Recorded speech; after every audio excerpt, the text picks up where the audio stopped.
श्रीशः सरस्वती महाभागे वरदे कामरूपिणी विश्वरूपे विशालाक्षी देहि विद्या महेश्वरी।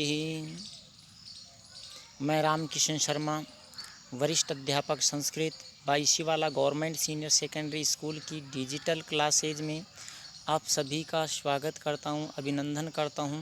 प्यारे विद्यार्थियों, हम इससे पूर्व क्लास के अंदर व्यायामो ही सदा पथ्ये जो पाठ है वो पढ़ रहे थे, जो सुश्रुत संहिता चिकित्सा ग्रंथ से, आयुर्वेद का चिकित्सा ग्रंथ से लिया गया था। तो उसके 3 पद्यांशों की पूर्व कक्षा में सप्रसंगी व्याख्या की थी। उसी कड़ी को आगे बढ़ाते हुए हम श्लोक संख्या 4 पद्यांश की सप्रसंगी व्याख्या करेंगे।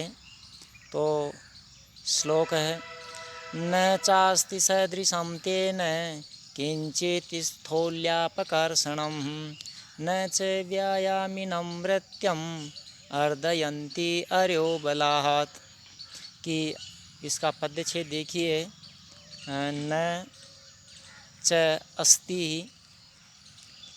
सदृशतेन किंचित स्थौल्यापकर्षणं न च व्यायामिनं मृत्यं अर्दयन्ति अर्यः बलात्। कि च तेन,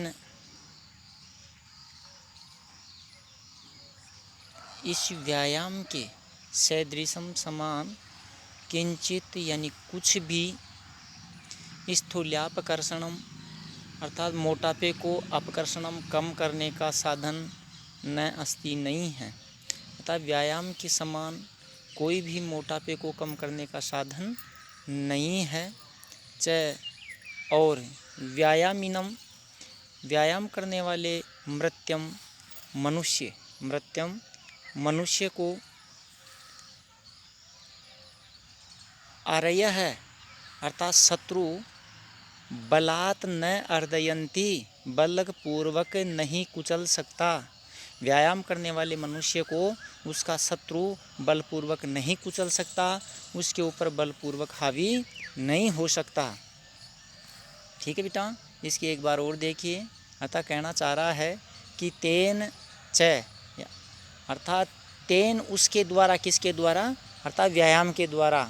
तो वह व्यायाम सदृशम अर्थात व्यायाम के समान, किंचित स्थूल्यापकर्षणम अर्थात किंचित कुछ भी, स्थूल्याप अर्थात मोटापे को, अपकर्षणम कम करने का साधन न अस्ति नहीं है, मोटापे को कम करने का साधन नहीं है। और व्यायामिनम मृत्यम, व्यायाम करने वाले मनुष्य को, आर्य है अर्थात उसका शत्रु, बलात् अर्दयन्ति न अर्थात बलपूर्वक कुचल नहीं सकता है। इसी का अगला पद्यांश है, देखिए। न चैनं सहसाक्रम्ये जरासमधिरोहति स्थरीभवति मांसं च व्यायामाभितस्य च। कि न च एनं सहसा आक्रम्य है, जरा समधिरोहति स्थरीभवति मांसं च व्यायामाभिर तस्य च। तो इसका पदच्छेद में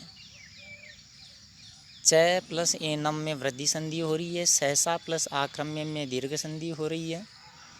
थोड़ा इनका भी ध्यान रखना। जो ऊपर वाला श्लोक था, अर्दयंती प्लस अर्य यण संधि हो रही थी, अर्य प्लस बलात् में विसर्ग रुत्व संधि हो रही थी, तो ध्यान रखना बेटो। तो च एनम, और इससे यानी इस व्यायाम से, इस व्यायाम करने से, सहसा अचानक, आक्रम्य आकर के, जरा यानी बुढ़ापा, न समधिरोहति अर्थात आरूढ़ नहीं होता है। व्यायाम करने वाले मनुष्य के ऊपर जो बुढ़ापा है वो हावी नहीं होता है, जल्दी बुढ़ापा नहीं आता है।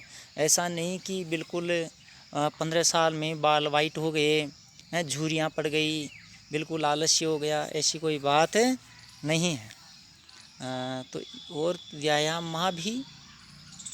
व्यायामाभिर्तस्य, और व्यायाम करने वाले तस्य उस व्यक्ति का मांसम स्त्री भवति, अर्थात मांस स्थिर रहता है, फिटनेस रहता है, फिट रहता है व्यक्ति। ठीक है बेटा। अगला पद्य देखो। व्यायामस्मिन् गात्रस्य पदभ्यामुदव्रतितस्य च व्याधयो न उपसर्पन्ति वैनतेयमिवोरगाः वयोः रूपगुणहीनम् अपि कुर्यात् सुदर्शनम्।